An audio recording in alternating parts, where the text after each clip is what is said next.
All right, we have major, and I mean major breaking news in the geek world today, and that is that we will be getting a release of the Justice League Snyder Cut. The Snyder Cut. Let's get into it. Welcome to the newest episode of SDW. Super Dario World! It's a me, Dario! Woohoo!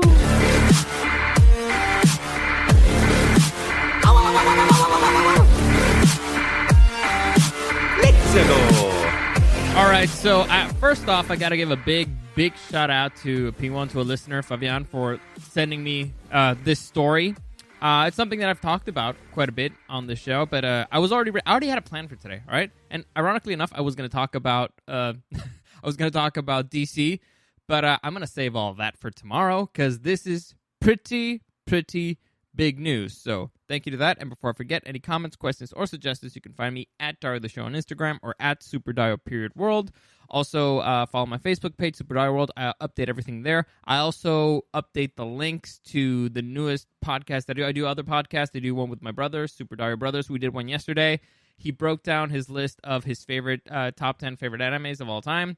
It was actually a lot of fun to just rip into him because it's fun. It's just us shooting shit for a while. It's pretty fun.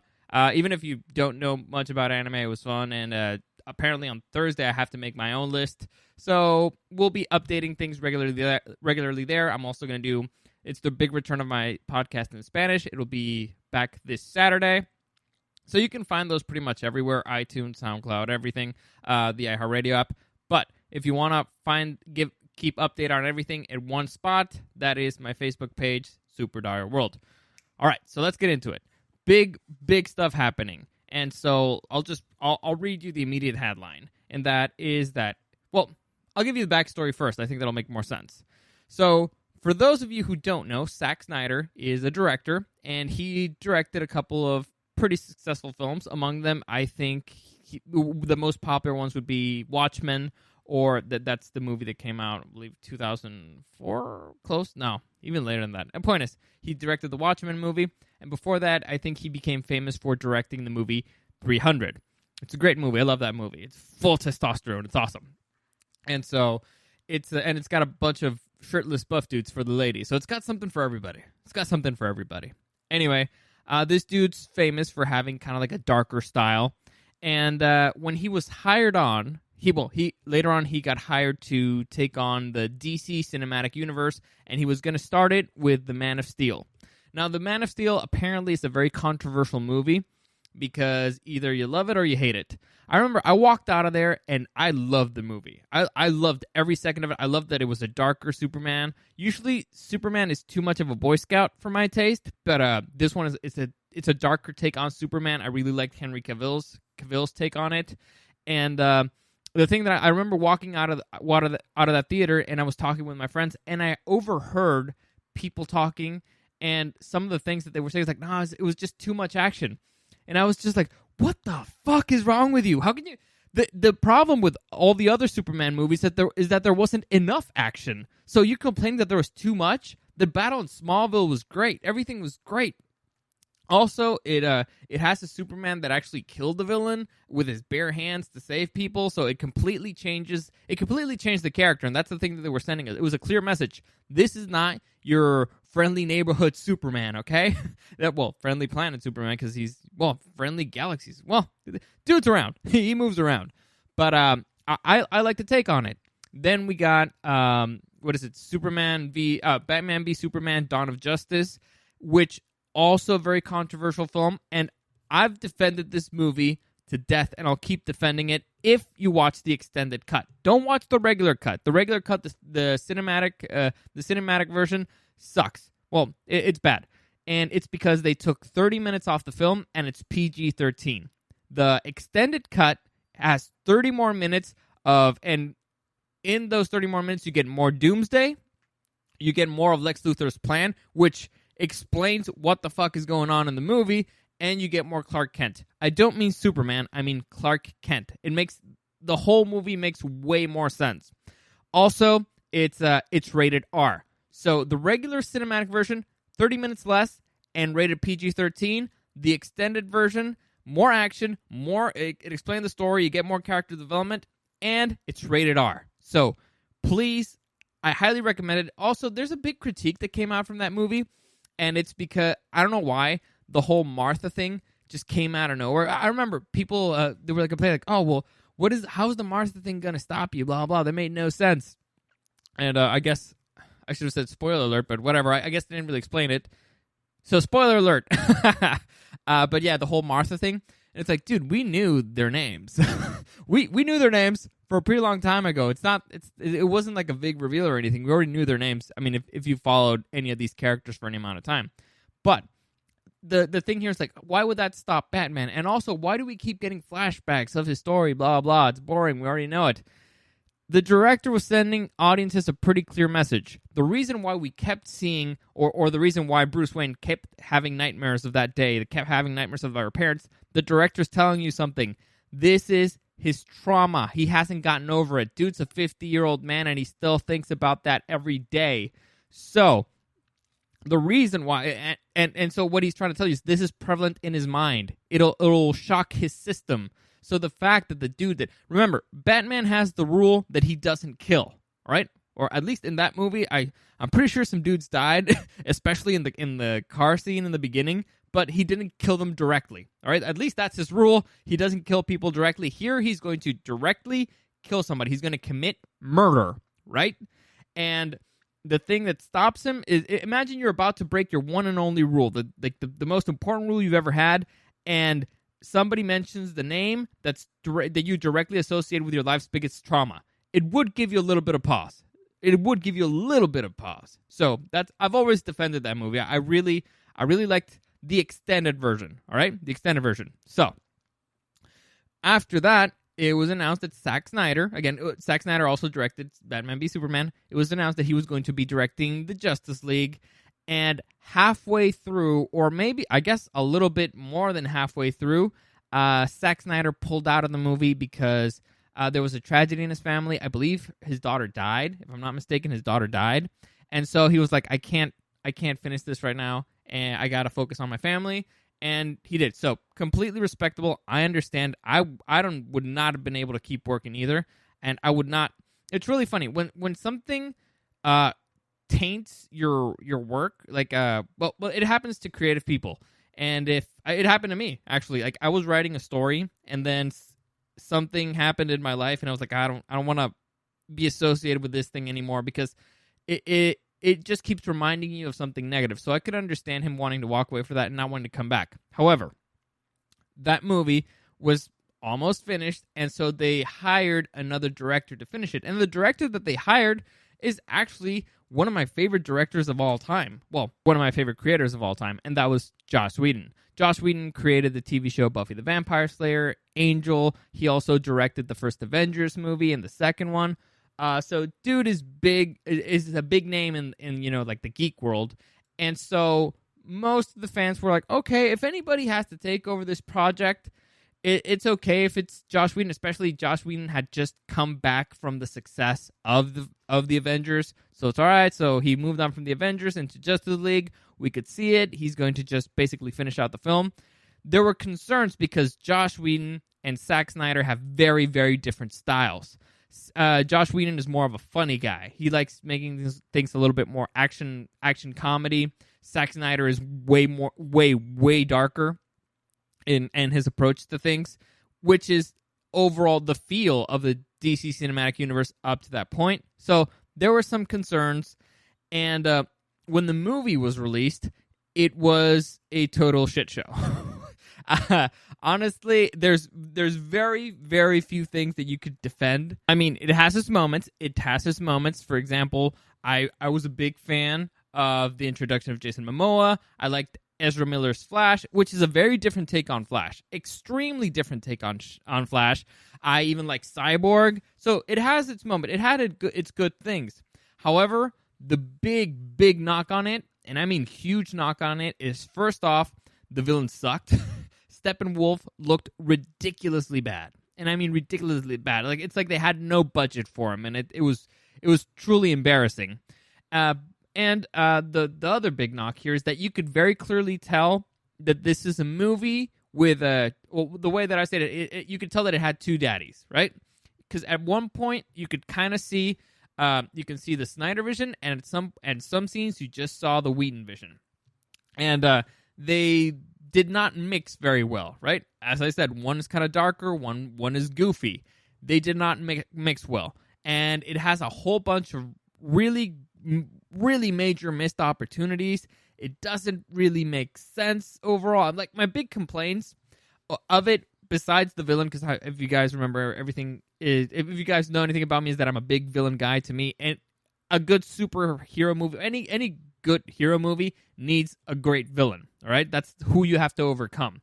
And the villain just sucked, and the story was a little bit all over the place. So overall, it wasn't great. You could tell that they kind of try to force things, and afterwards, rumors came out that, all right, they kind of switched around the story, that the original version was going to be way darker, that Superman was supposed to be darker in the movie, which makes sense with Snyder style. Now, my theory was that I thought that the real villain of the movie, or the major fight or conflict in the movie was going to be Superman. Like, after watching the movie, and you can kind of see the bones of the story, how it was supposed to be, I thought that, because the whole movie is about bringing back Superman, right? Because Superman dies at the end of Batman v Superman.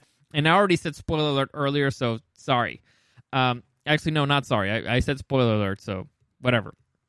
So the big thing is that they're trying to kind of bring Superman back, which is a little weird, but whatever. And my theory was that what was going to happen is they're trying to bring Superman back. Steppenwolf at the same time is trying to stop him. They succeed in bringing Superman back. Superman obliterates Steppenwolf, and then he just goes berserk.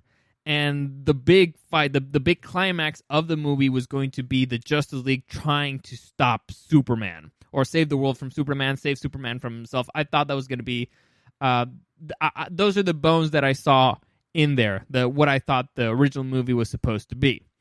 However, that's not what we got. We got something very different, and it was overall bad. So bad that this might have killed the entire DC cinematic universe, except the thing that saved it, I think, is that they had already released a Wonder Woman movie, which was quite successful in the box office, and overall, most people liked it. The critics liked it, even though I didn't. I thought it was really dumb.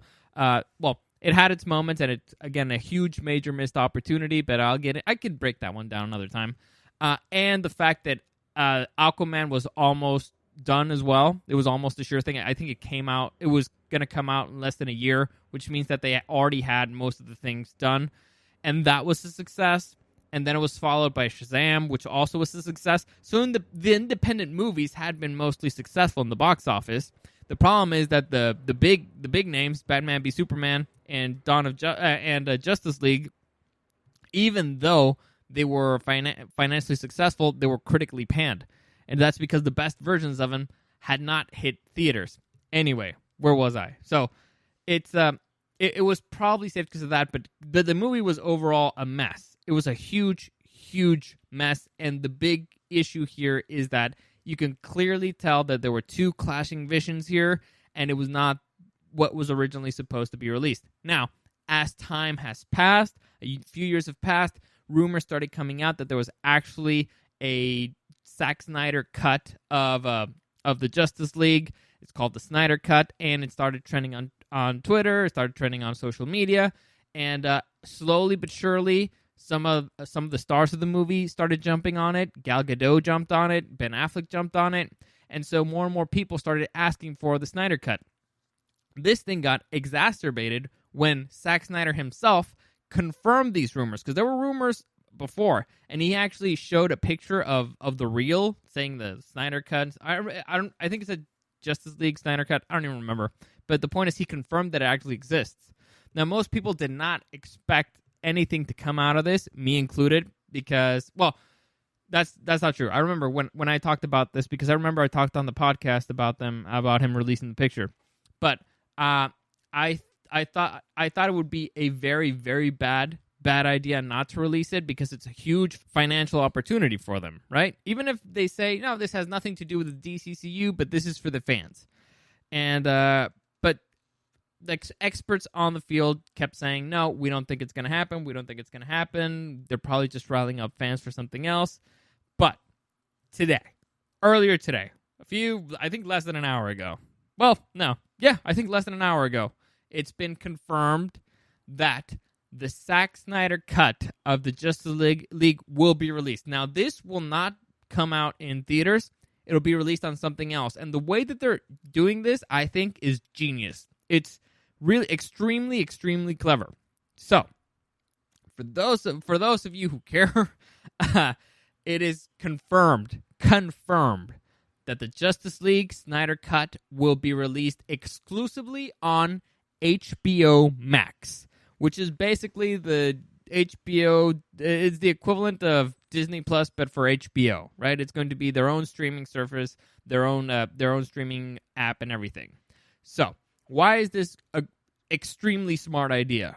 First off, HBO Max is releasing this month, right? It comes out this month. Now, this does not mean that the Justice League will come out this month. It'll probably come out in 2021, and it's still conflicting.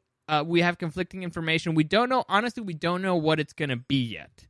We don't know if it's going to be a 4-hour, because supposedly this thing is a behemoth, right? It's gigantic. So it might be a 4-hour-long director's cut, or it might be like six TV show, a 6-episode thing. If I have to put money on it, I think it's going to be a 6-episode thing, and so it's going to be released in chapters. Why? Because I don't think most people want to sit for 4 hours to watch a movie. I would, especially this one. I would be very excited to do so. And also, I like going through things pretty quickly. But the reason why I don't think that's going to happen is because what they're probably going to do, what HBO Max is probably going to do, is they're going to, if they're following the trend of every single other streaming service, they're going to give you a month free. And then that's when you start paying. So if you release it in 6 chapters, and you release a new chapter every week, then that means that you're going to have to pay, or most people are going to have to pay for at least 1 month of the service if you want to finish the film, or the series in this case, which makes perfect sense. It makes good business sense. So if I have to put money on it, I am guessing that they're going to do it this way. But HBO Max, honestly, the more I see from it, it's coming out extremely strong, and for me, this is enough for me to get HBO Max, at least for the couple months just to watch the Zack Snyder cut, because I've been dying to watch this for so long. I've had so many theories about this movie. I have defended the other ones before. I've defended Zack Snyder and his vision for the Justice League for a very long time. So to me, this is a must-have. It's a must-watch. And there's millions of people who supported this online, and there's a silent majority who don't speak out online who also want to watch this. So it's honestly, it's good business. It makes perfect business sense for them to release it, for them to release it this way. But the more I see from HBO Max, the more impressed I am. I talked about all the Crunchyroll stuff a few months back, which is the way that they're going to be including anime. And if you haven't figured out from yesterday's podcast with my brother, Super Dario brothers, we kind of like anime, so they're starting to take a corner of the market there. It's a big corner of the market. They're going to have a whole bunch of awesome movies. I'm going through the list right now of all the things that are going to come out in HBO Max. Just on the moment that it opens, it has 600 titles plus HBO exclusives. Like right now, I guess the big title would be Westworld, but it also can have a bunch of classics, and HBO has some of the greatest shows of all time, Rome, The Sopranos. But just a quick read here, you're going to have, the Alien trilogy, the Nightmare on Elm Street trilogy, Aquaman, obviously. They're going to have pretty much all the DC films, Apocalypse Now, all the Batman movies, where I'm going to go on see Cold Mountain, Crazy Stupid Love, which is actually pretty fun. The Mighty Ducks movies, the Dirty Harry movies, Fight Club, Good Will Hunting, which I really like too, and I'm just the Home Alone movies, Jaws, Joker, the John Wick movies. So it's gonna have a lot, and including the Studio Ghibli, the whole Studio Ghibli collection, because apparently they have the rights for it.